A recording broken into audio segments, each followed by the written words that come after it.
¿Todo bien, Joaquín? ¿Me escuchas? Ya, empezamos la clase, chicos. Ven también, ¿no? La diapositiva. Bueno, el día de hoy vamos a hablar acerca de los tumores pulmonares. Nosotros tenemos de patologías en los tumores, pueden ser benignos o malignos. Y dentro de los malignos, si son primarios de pulmón o metastásicos. Todo se presenta en nuestro lesiones, ¿no? Neoplásicas en nuestro pulmón. Bueno, dentro del 100% de tumores que hay en nuestro pulmón, solo 1% son de origen benigno. ¿Ya? Se dan cuenta que lo que más prima notoriamente es lo maligno. Entonces, empezaremos hablando de los tumores pulmonares benignos. Como ven acá, en esta diapositiva, es menos del 1%. No hace metástasis, es decir, no sale del parénquima pulmonar a otros lados o de las vías bronquiales, traqueales, fuera los tumores benignos. ¿Ya? Cuando lo vemos en imágenes radiológicas, tomográficas, sus bordes parecen dibujados con un compás, bien definido. No es irregular ni espiculado como se ve en los tumores malignos. Esa es la diferencia que se da porque tanto el benigno como el maligno son asintomáticos desde un inicio, ya después hacen síntomas, pero que son por hallazgos realmente, que uno los descubre generalmente. Ahora último, que nos exigen más controles incluso en los centros laborales, nos condicionan que antes de irte de vacaciones tienes que hacerte un chequeo anual y ahí es donde encontramos muchas cosas. Bueno, al menos en salud pasa esto. Y bueno, ahora que han aumentado los médicos ocupacionales, van a centros laborales 1 o 2 veces al año para hacerse esos controles preventivos, que son en muchos casos un éxito porque al no dar síntomas vemos ahí algunos problemas que hay y que se pueden solucionar a tiempo.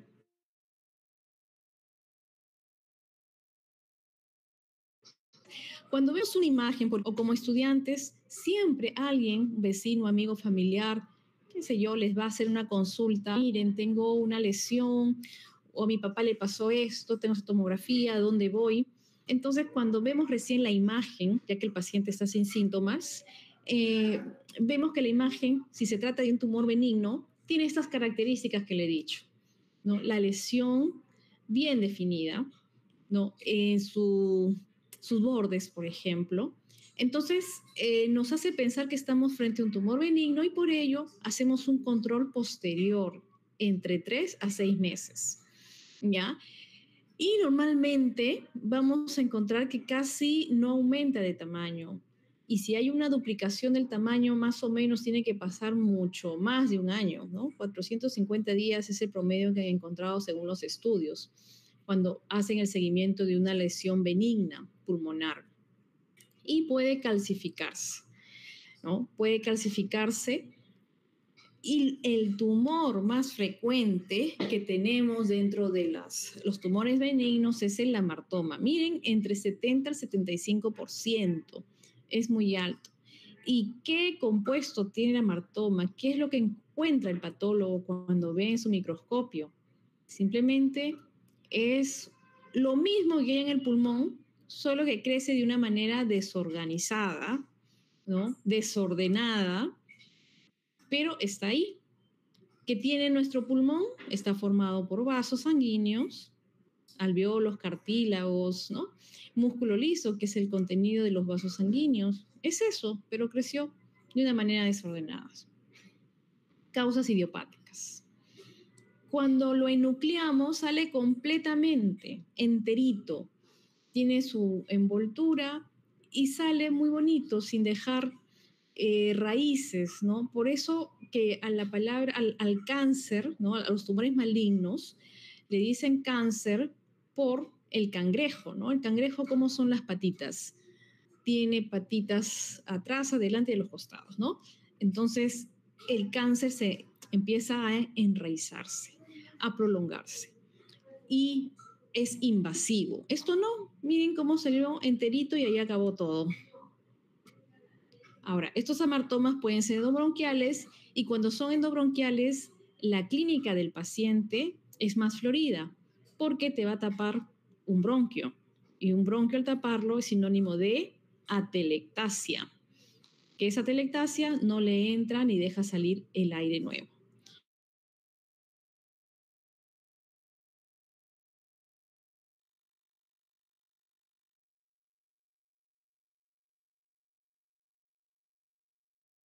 Esto va en contra de... Acá vemos una radiografía en su mano izquierda y en la derecha tenemos una tomografía del mismo paciente. Si empezamos a ver con más detalle, a ver, voy a poner mi puntero láser, vemos esta lesión redondita, que por eso pedimos ampliación de estudios con una tomografía. La radiografía es poco sensible, solamente tiene una sensibilidad del 60%. Es decir, de 100 personas que tengan una lesión por alguna tumoración, a 60 le dirán que sí tienen la lesión, mientras a 40 les dirán no tienes nada cuando realmente lo tienen. Pero una tomografía es más precisa, su sensibilidad está entre el 92 al 95%. Y por eso ampliamos. Y todo lo que sea tumor, lesiones por tumores, ya sea en el parénquima, incluso en la pared torácica, mediastino, donde tú quieras, siempre se debe pedir con contraste para ver la irrigación de esa lesión. ¿Ok? También existe el PEG-scan. El PEG-scan se utiliza radionúclidos para ver dónde más las células están con alto metabolismo propio de su reproducción y esto nos inclina a pensar que puede haber una lesión tumoral o también, bueno, el PEG-scan no nos va a presentar solamente por cánceres, ¿no? Cuando hay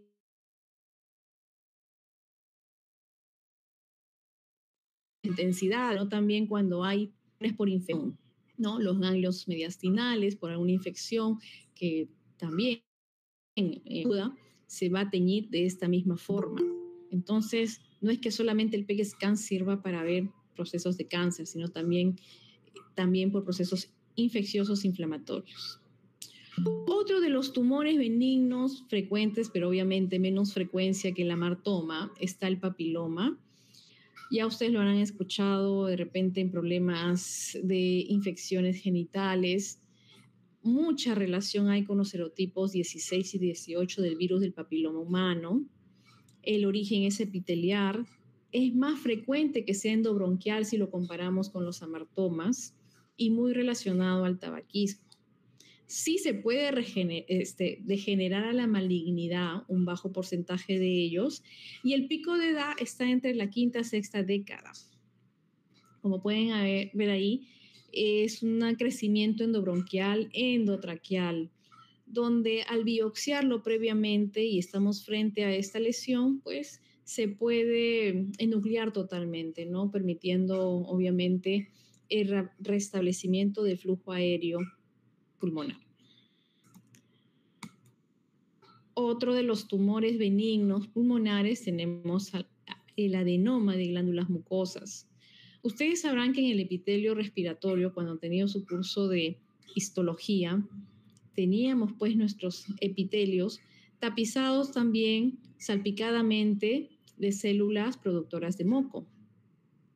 Estas células, como cualquier célula donde se inicia el cáncer, puede hacer tumores. También son endobronquiales generalmente, ¿no? Pero de manera central, o sea, te abarca tráquea, bronquios principales, donde acá muy claramente pueden ver la atelectasia que se ha formado porque ha obstruido la língula. Estamos ahorita en el pulmón izquierdo. Si lo vemos de perfil, una imagen lateral como ven esta, prácticamente ven cómo se dibuja como un triángulo, ¿no? Porque así es la distribución del árbol endobronquial. Y no podemos decir que es todo el lóbulo superior, porque si ustedes ven en la parte apical hay aire, entonces solamente ha abarcado acá la parte lingular. El lóbulo inferior está intacto, hay radiolucidez, en cambio, en el lóbulo de la língula, en el segmento, perdón, de la língula hay radiopacidad. Pedimos ampliación de estudios con una tomografía y podemos ver esta irregularidad, ¿no? Se trata de la toma de la língula y bueno, acá se hace ya la endoscopía bronquial, fibrobroncoscopía, y podemos observar que se trata de un tumor y por ello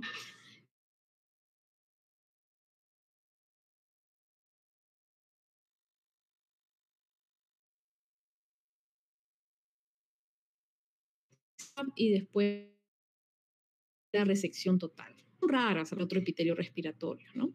¿Cuál es el tratamiento de todos los tumores benignos? ¿No? La resección tumoral. Ahora vamos a ver las tumores malignos, que es más extenso, es más frecuente, como les he dicho. Si tienen alguna pregunta, algo que no quedó claro, pueden... Ay, pero esto abre como una... No abre como diapositiva. A ver, voy a tratar de...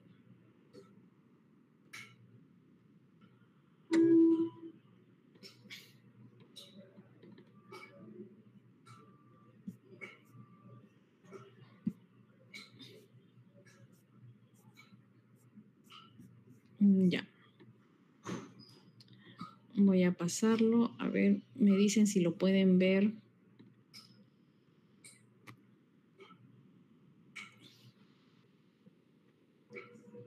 A ver, Álvaro, Joaquín, ¿se puede ver?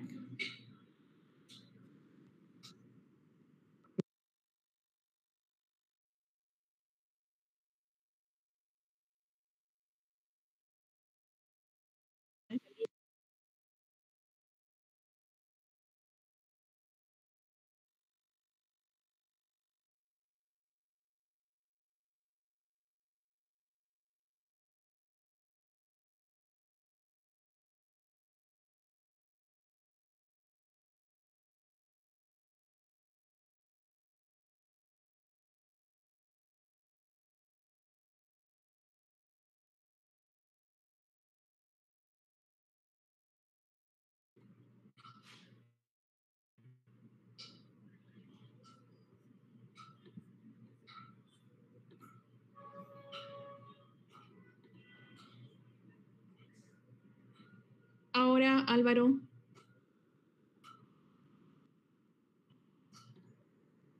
¿siguen viéndolo? Porque acabo de agrandarlo.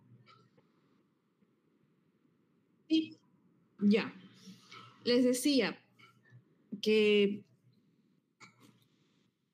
teniendo mucha relación el tabaquismo con el cáncer, se hizo el primer estudio serio para demostrar esto, se hizo en Estados Unidos en la década del 50, donde se pudo concluir que realmente este cáncer podía ser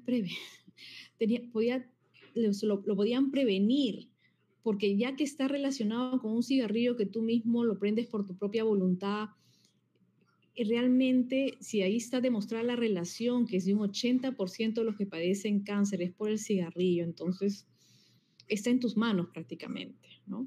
Pero muchos no nos damos cuenta de ello y ya tenemos la costumbre porque se nos hace un hábito y fumamos.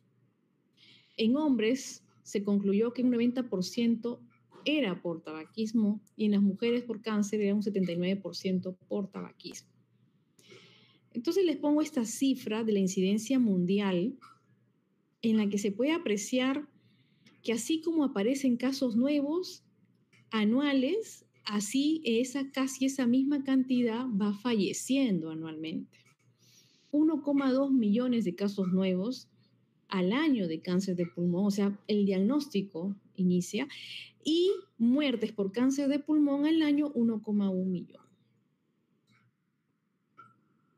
¿Cuál es el cáncer que llega, o sea, lidera en frecuencia el pulmón? ¿No? Después sigue de mama, bueno, lo han catalogado el intestinal, próstata, muy frecuentes. Y ustedes saben que el cáncer más frecuente en varones es el de la próstata, ¿no? Ocupando un primer lugar, pero ¿cuál es el cáncer que más mata al varón? Ahí las cifras cambian. Ya no es el de próstata, sino te mata el de pulmón cuando tienes cáncer en el varón. Y próstata viene a ser el segundo lugar. Casi similares con las damas. Las mujeres tienen más frecuencia a nivel mundial de un cáncer de mama. Ya, mira, es casi la tercera parte. Las mujeres que tienen cáncer es de mama. Pero ¿qué dice las estadísticas con respecto a la mortalidad por cáncer en la mujer? Ya no es de mama lo que más mata a la mujer cuando tiene un cáncer, sino es de pulmón. Entonces se dan cuenta que el pulmón es quien lidera en esto. La presentación clínica, acá les pongo pues no varios síntomas o signos que presenta el paciente cuando se da el síntoma, porque suele ser un cáncer que es silente, así como muchos, por mucho tiempo. Y solo inicias el síntoma cuando ya está avanzado. Por eso lo más importante en esto es la prevención. Que seas varón, que fumes, que pases los 50 años, que tengas antecedentes, que vivas en un medio muy contaminado, es hacer que empieces a hacer tus estudios sobre buscar con tomografía, porque hay veces la radiografía no es suficiente. Entonces puedes encontrarlo y hay casos, como les digo, que ahora gracias a los controles en centros laborales que te exigen que antes de que salgas de vacaciones no sales si has pasado por un chequeo, se determina. Y podemos encontrar en estadios iniciales donde el cáncer es curable quirúrgicamente. Entonces, el principal síntoma, el más frecuente es la tos. Y es la tos seca, ¿no? Es una irritación que toses. Por ejemplo, cuando te cae una gotita de agua, algo a la tráquea, es muy reactiva. Un arroz dentro, estás tosiendo. En estos casos, el tumor que es pulmonar y suelen ir rompiendo vasos conforme van creciendo o va enraizándose y choca con la mucosa bronquial o al tener contacto te provoca esta tos, ¿no? Pero es una tos seca. ¿Y qué es lo que hacemos normalmente nosotros como pacientes en nuestro medio? Que esto no se corrige y no sé en qué año se corregirá. Es que nos automedicamos, vamos a la farmacia, un jarabe para la tos y le pides a una señorita que recién tiene 18 o 20 años, que es su primer trabajo, ¿no? Y se la da de médico. Y te da ese para la tos seca, con flema y todo eso y lo compras. Esa es la realidad. Y estás con ello, tomando y ves que sigue la tos, no te curas. Y bueno, ya pasa un mes y sigues con lo mismo. Recién vas a un médico. Y acá hay dos caminos, ¿no? De ese paciente, o se va al MINSA o se va a salud, pero hasta conseguir una cita demora. Más demora, creo, en salud que en el MINSA. Y hasta que te vea un médico general y ahí te vuelva a recetar algo para la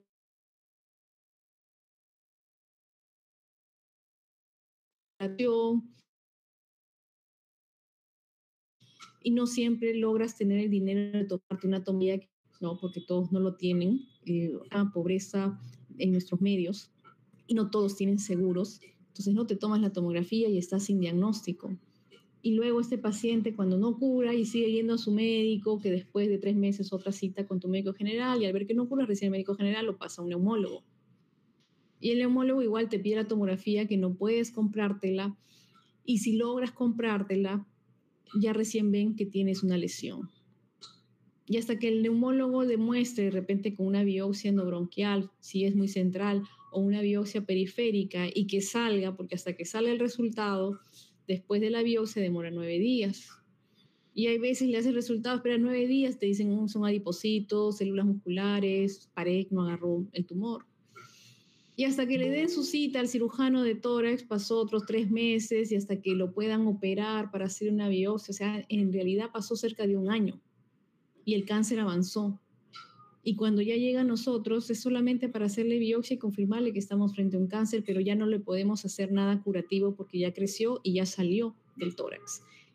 Esa es la gran verdad y la realidad peruana, que es diferente a los pacientes que tienen sus medios económicos, que tienen una tos por cultura, se van a un médico, el médico le de frente le pide una tomografía, le dan a través de su seguro en una clínica o lo pagan, ven que tiene diagnóstico, inmediatamente se hace la intervención si es que tiene un estadio, ¿no?, inicial.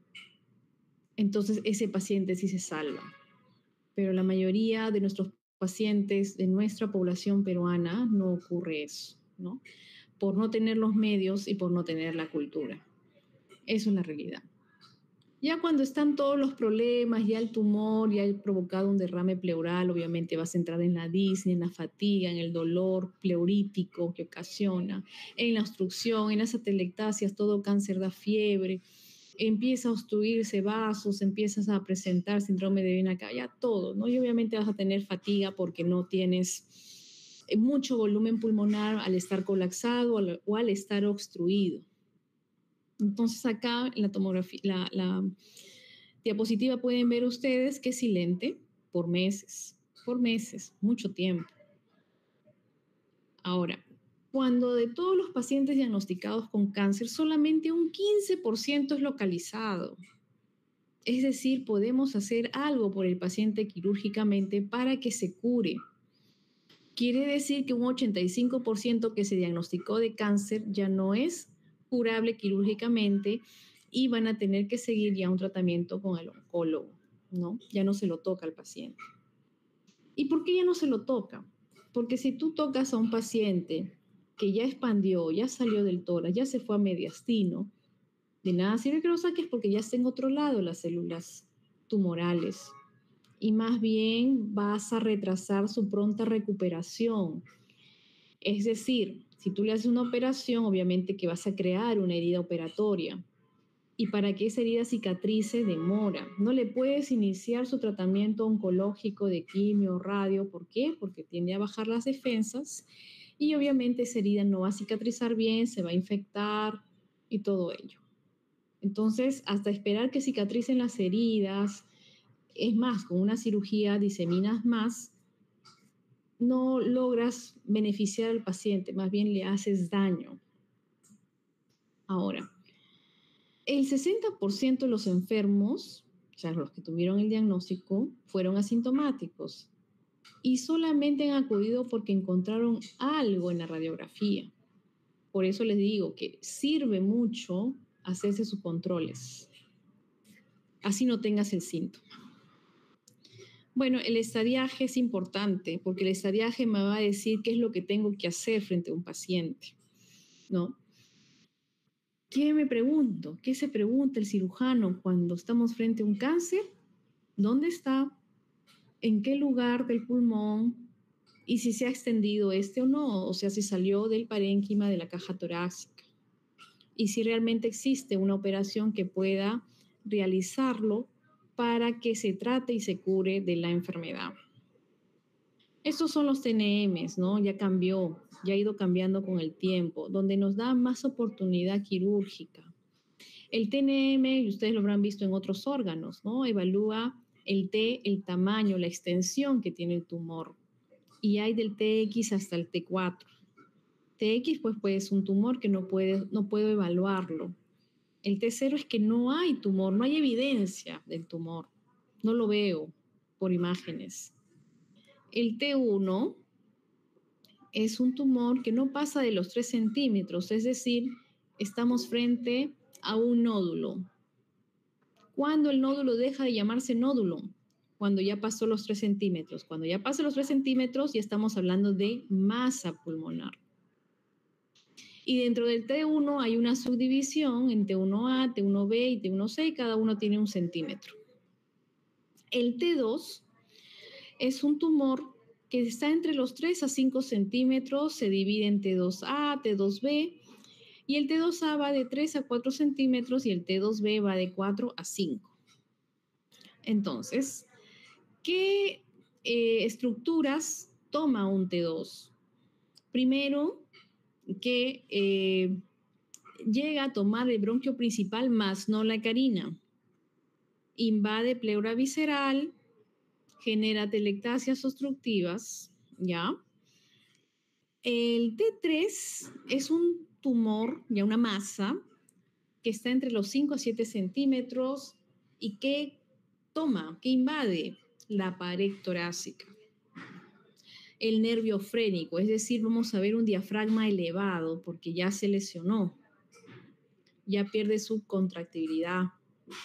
El pericardio parietal toma lesiones como tumores o nódulos que están separados dentro de un mismo lóbulo.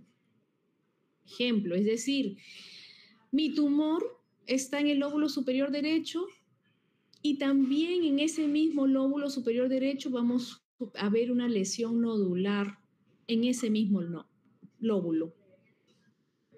El T4 es un tumor de más de 7 centímetros.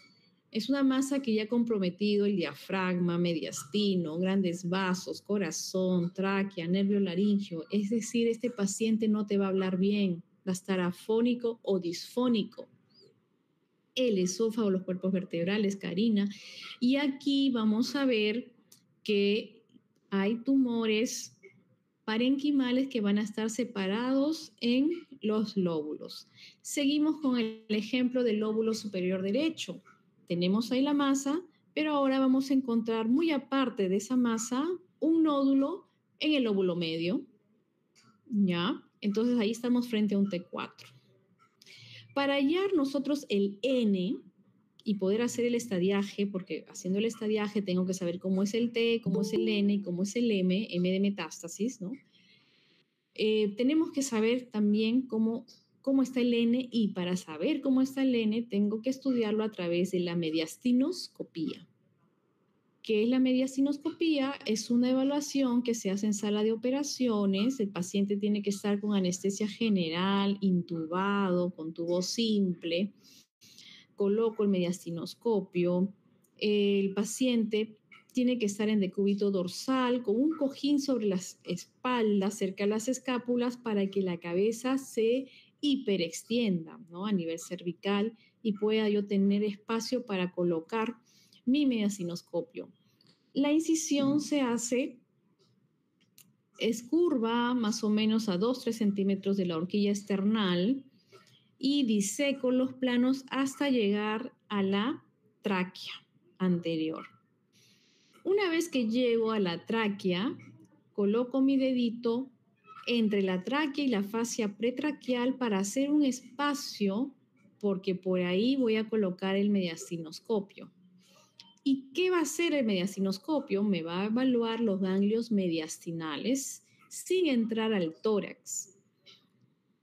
Y los ganglios mediastinales están al lado de la tráquea. Pueden ser paratraqueales derechos, paratraqueales izquierdos, ¿no? Este es el mediastinoscopio. Como ven, el paciente está con el cuello hiperextendido. Coloco el mediastinoscopio entre la tráquea y los grandes vasos, las ramas, y a través de ello coloco mis torundas para disecar y para extirpar los ganglios. ¿Cuáles son las ventajas de esta mediastinoscopía? Que puedo evaluar el tórax desde el cuello, ¿no? Tiene alta sensibilidad porque estoy sacando ganglios, tejidos, para poder saber si esos ganglios ya están tomados por células cancerosas y poder definir y decidir que este paciente que tiene un cáncer de pulmón ya no lo puedo operar porque ya salió ya del pulmón, ya se fue al mediastino, y de nada serviría que le saque el tumor del pulmón si es que estoy viendo que ya llegó a los ganglios mediastinales. Entonces, ¿cuándo está contraindicado? Siempre hay que saber los procedimientos que van a estar contraindicados cuando hay coagulopatías. Obviamente no puedo hacer un corte, se me va a sangrar todo. El síndrome de esclavina, ¿no? Que se produce por una dilatación de las venas a nivel torácicas que están ingurgitadas porque obviamente una vena central está obstruida y se produce una colateralidad de las venas en toda la pared. Obviamente si hay aneurismas de aorta ascendente, porque ese aneurisma tiene una pared débil que fácilmente puede romperse al colocar mi mediastinoscopio.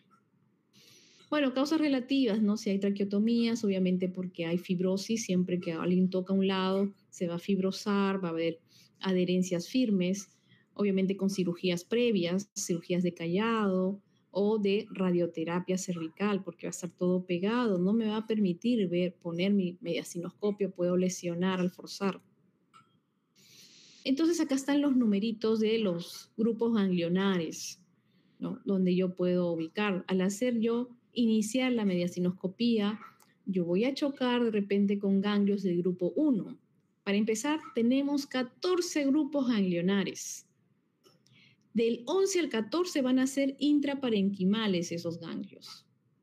El grupo 10 va a estar en el bronquio principal, todavía está en parénquima. Se considera un N1 del 10, 11, 12, 13 y 14.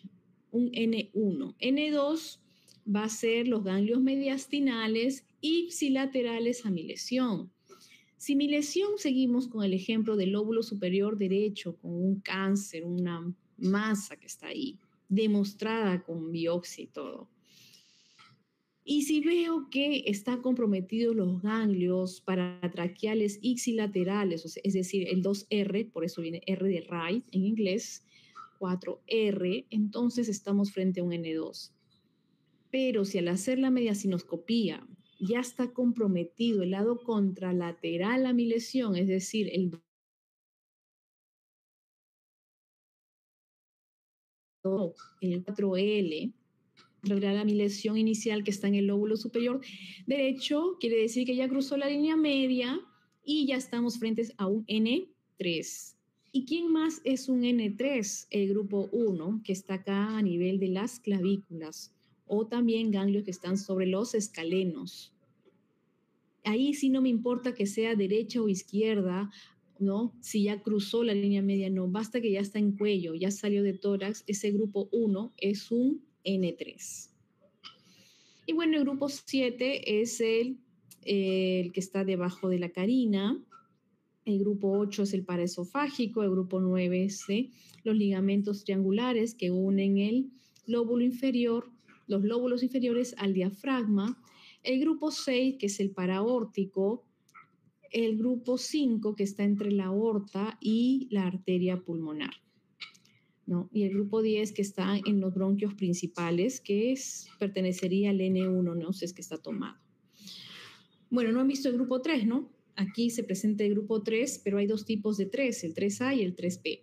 3A por anterior son los prevasculares y el 3P por posterior a los en ubicación, ¿no? Pero son los conocidos como los prevertebrales. Y aquí se puede apreciar mejor todos los 14 grupos ganglionares por colorcitos bonitos, bien separaditos, ¿no? Y podemos ya determinar mejor, tener una visualización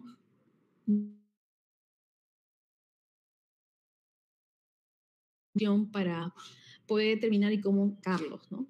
Normalmente cuando uno saca el tumor, el óvulo, ya viene con los ganglios que están dentro, ¿no? Como les dije, del 11 al 14 son intraparenquimales, pero eso va a ser un N1.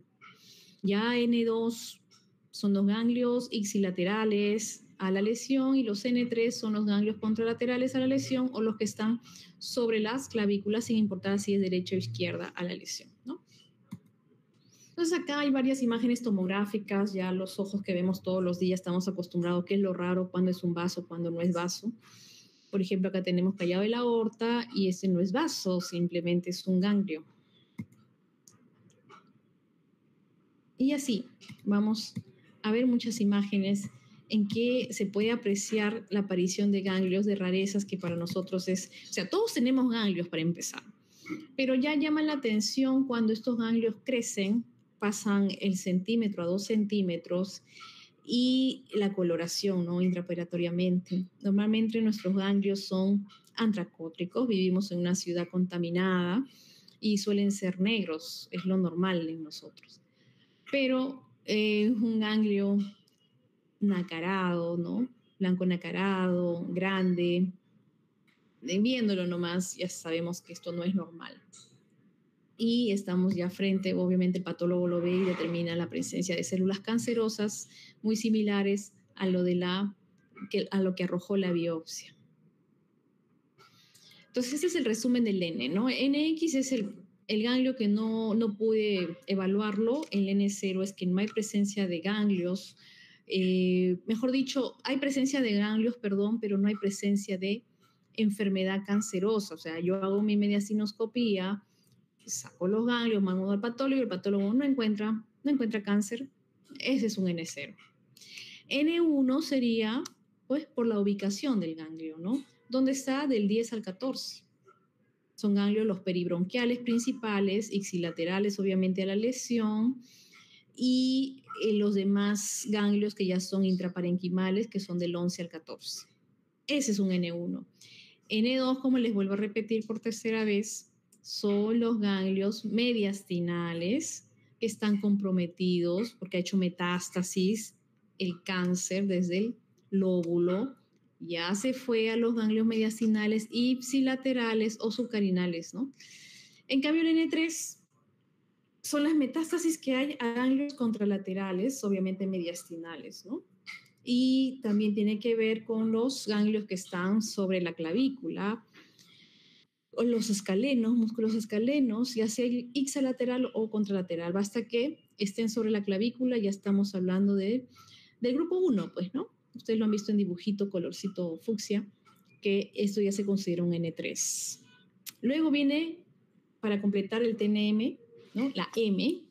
M0 es que no hay metástasis a distancia, eso lo puedo determinar con un PEG scan o una tomografía con contraste de cabeza a los pies. Y el M1, que hay metástasis a distancia, pues, ¿no? Comprobado, M1A, M1B, M1C, ¿no? Donde el M1A es un nódulo tumoral contralateral. A ver, seguimos con el ejemplo. Mi cáncer estaba en el lóbulo superior derecho, ahí tenía mi masa. Y luego en los controles ya puedo apreciar de que hay un nódulo, pero contralateral, o sea, es decir, ahora el pulmón izquierdo, en cualquier lóbulo del pulmón izquierdo. ¿Ya? Ese es un M1A. El M1B es que ya hay metástasis única fuera del tórax. Es decir, mi lóbulo superior derecho tiene la masa tumoral, ya tengo el diagnóstico de cáncer y en mis controles que hago tomográficos encuentro un cáncer a nivel, pues no un tumor cerebral, por ejemplo, que a la biopsia me demuestra que es de origen pulmonar. Ese es un M1B, o sea, en realidad es metástasis única a un órgano fuera del tórax. Y el M1C ya es metástasis, ¿no? Porque ya salió del tórax a varios órganos, ¿no? Entonces, finalmente vamos a tener esto. Este es el resultado de todo el estudio que has hecho, de tu biopsia, de tu extensión ganglionar, de tu extensión fuera del tórax. ¿Cuáles de estos son operables? Estadio inicial sería 1A, 1B y los 3A cuando es un N1, es decir, cuando no ha llegado a mediastino. ¿Cuándo llegaba a mediastino? Cuando era un N2. Entonces, 3A, 3B, 4A, 4B ya no son operables, simplemente pasan a oncología para su manejo de quimioterapia, radioterapia y ahora que han salido las terapias moleculares, ¿no? Que ha mejorado mucho la esperanza de vida en pacientes que tienen ya un pronóstico lamentablemente malo. Por ejemplo, cuando te diagnostican un paciente 4A, 3C, 3B, la esperanza de vida, pues con tratamiento, es de 11 meses. Si no le das nada, ni Panadol ni nada, ese paciente lo pierdes en 2 a 3 meses, sin nada de tratamiento. Y con la terapia molecular, estos pacientes que tenían una esperanza de vida de no más de 1 año, con el tratamiento molecular pueden vivir hasta 4 años, ¿no? Ese es el avance que ha dado la terapia molecular. Pero bueno, dentro de los cánceres, ¿qué cánceres tenemos? Tenemos el cáncer de células pequeñas, casi un 20%, ¿no? Cáncer de células grandes, no pequeñas, mejor dicho, es un 80%, son los más frecuentes, y de otros tipos, ¿no? 1%. Y dentro del cáncer de células no pequeñas tenemos varios, ¿no? Acá solamente por resumen, ustedes son pregrados, no hay que extenderles mucho, simplemente decirles lo más frecuente. Presentamos 4 casos. Pero ¿cuál es el más frecuente del cáncer de células no pequeñas? Y lo que más vemos es el adenocarcinoma, un 40%. Le sigue en orden el escamoso epidermoide, ¿no? Tiene estos nombres, o el espiculado. Y tenemos espinocelular, perdón, y tenemos el otro cáncer de células grandes, ¿no? El adenocarcinoma se puede subdividir también, tiene varios subtipos. El adenocarcinoma, como todo cáncer relacionado, pues, ¿no?, al tabaquismo, es por 3, ¿no? Es el riesgo que aumenta el fumar. La frecuencia 35-40% de estos pacientes que se presentan. Más frecuentes son los del sexo femenino, y la esperanza de vida en 5 años es de un 15-20%, pero eso va a determinar el estadiaje, ¿no?, en que estamos. Es un 1A, es un 1B, es un 2A, un 2B. De acuerdo a ello, vamos a determinar, ¿no? Suelen ser periféricos. Miren, la lesión no es central, es periférico, tiene más contacto con la pared torácica. Y les hablaba de los subtipos, ¿no? El subtipo de mejor pronóstico es el epídico y el de peor pronóstico es el sólido. Aquí está a la macroscopía las lesiones que vemos ya cuando se va, pues, ¿no?, a patología. El cáncer de células escamosas, o el espinocelular o epidermoide, que lleva 3 nombres, en cambio es lo contrario del cáncer del adenocarcinoma. Estos son centrales, no son periféricos, son centrales. Aquí más frecuente es el sexo masculino y se da, pues, un mayor incremento en el masculino por el tema del tabaquismo, ¿no? La sobrevida es similar a la anterior, 15-20%. ¿Cómo se ve en la patología?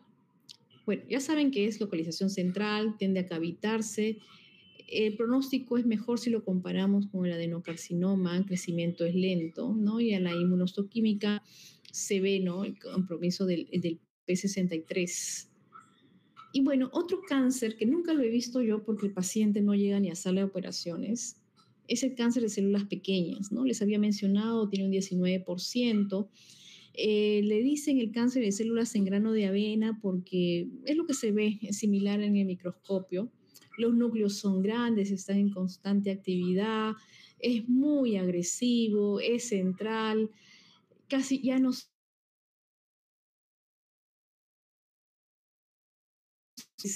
y mayor asociacionismo, ¿no? Entonces, miren cómo se ven sus células. Como le digo, núcleos grandes, se reproduce rápidamente. Como le digo, ni en mi residencia ni en mis años que tengo de servicio he operado un cáncer de células pequeñas porque el paciente no llega a hacer quirúrgicamente. Ahora, cuando hay metástasis a pulmón es diferente, ¿no? Por ejemplo, el cáncer se inició en colon, es un sarcoma, se inició en hueso, en músculo, y cuando hace metástasis estos cánceres se van a pulmón. Es lo que vemos acá, por ejemplo, ¿no? Aquí obviamente el pronóstico es muy malo ya cuando llega a pulmón. Bueno, en caso de que estaba hablando del cáncer de células pequeñas, que es muy agresivo, miren la agresividad que tienen, cómo ataca el corazón. O sea, ni pensar retirar un cáncer así, pues se queda sin corazón prácticamente, ¿no? El corazón mutilado, comprometido, y esto ocasiona las trombosis, las tromboembolias pulmonares, porque está tomando acá venas pulmonares, arterias pulmonares, las ramas, y fácilmente hacen un TEP que ocasiona muerte súbita, ¿no? Acá ya vemos el derrame, el compromiso de pared torácico, ¿no? Cómo ese crecimiento, miren cómo es el borde, totalmente irregular, pues, ¿no? Espiculado. Lamentablemente aquí ya no hay nada que hacer más que demostrar que estamos frente a un cáncer de células pequeñas, y sí suelen dar tratamiento con quimio, radio, pero ven que no es tan esperado, ¿no? O sea, como ven, sin tratamiento 4 meses, con tratamiento 17 meses de vida. Ahora espero que con la terapia molecular esto cambie.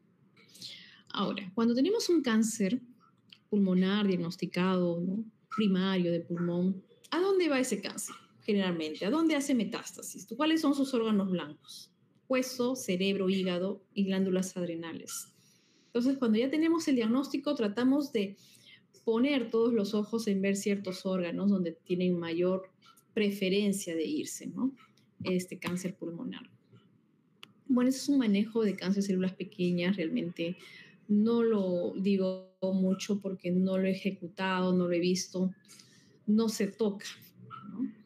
Ahora, una vez que ustedes tengan el diagnóstico de cáncer, el correcto estadiaje, ya lo estudiaste bien al paciente y puedas decir, bueno, es un estadio temprano, puede ser curable con la cirugía, que ya saben que es un 15% nada más de los pacientes que pueden ser sometidos a una cirugía de todos los diagnosticados con cáncer. Luego viene la estadificación fisiológica. Es decir, yo puedo hacer una resección pulmonar, ya sea segmentectomía, lobectomía o neumonectomía, si es que el paciente lo va a tolerar, ¿no? Y eso, ¿quién lo estudia? El neumólogo. El neumólogo te va a decir si puede vivir con menos un lóbulo, menos un pulmón, y para eso se hace la espirometría, donde vas a conocer el volumen expiratorio forzado al primer segundo, ¿no? Para yo hacer una lobectomía, ese paciente tiene que tener 1,5 litros de volumen pulmonar. Para hacer una neumonectomía, ese paciente tiene que tener 2 litros. Y ahí recién hago la neumonectomía. Si no cumple con estos valores, no se lo toca al paciente, ¿no? Hay veces estamos contentos porque vemos que el paciente se puede salvar, no tiene un estadiaje inicial, entonces es curativo, pero a la hora de la hora lo estudias con el neumólogo, no te va a tolerar una LOBE, no te va a tolerar. Entonces, ¿por qué? Porque si lo operas, nunca va a salir del ventilador. Y finalmente, pues nadie puede vivir con un ventilador, pues no toda su vida. Te mueres. Entonces hay que saber cuándo hacer, cuándo operar. Aprender a operar es fácil. Lo que es difícil es cuándo no operar. Tenemos en las cirugías de cáncer de pulmón resecciones que se llaman segmentectomías. Pueden ser atípicas o típicas. Típicas se refiere a las segmentectomías anatómicas, que sale con su bronquiolo, su arteria y su vena. Se pueden hacer lobectomías, se pueden hacer neumonectomías, pero ojo, siempre sabiendo si el paciente lo va a tolerar con su estudio de espirometría por parte del neumólogo. Acá está. ¿Cuándo no operar? Que es lo más importante. Y siempre, todo procedimiento, ustedes tienen que tener en cuenta esto. ¿Cuándo no operar? Cuando han tenido un infarto miocardio agudo antes de los 3 meses. Se considera relativo 6 meses. Cuando hay una arritmia no controlada, no te va a tolerar la cirugía con estas arritmias. Vas a anticoagular, porque normalmente las arritmias también tú anticoagulas para que no forme trombos esas aurículas. Pero anticoagulas, pero vas a hacer tu cirugía, entonces va a sangrar. Si el BEF1 es menos de 1 litro, no puedes ni tocarlo al paciente, así sea su estadiaje inicial. El DELCO es una forma de estudiar muy similar al BEF1, ¿no? Si es menos del 40%, tampoco se opera. Y obviamente si hay una hipertensión pulmonar severa, tú quitas un pulmón, más incrementa la hipertensión pulmonar severa. ¿Y quién sufre? El ventrículo derecho. Entonces, hay una hipertrofia, hay una falla cardíaca derecha y por ende se muere el paciente. Y si hay retención de CO2 mayor de 45%, ¿no? 45 milímetros de mercurio, contraindicación absoluta, obviamente con la lobectomía o segmentectomía o neumonectomía, esto se incrementa más. Listo, chicos. ¿Hay alguna pregunta?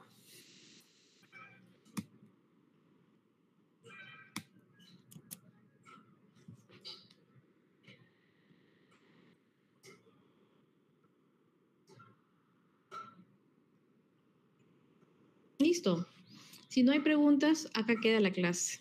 Nos vemos, chicos. Cuídense mucho. Chao.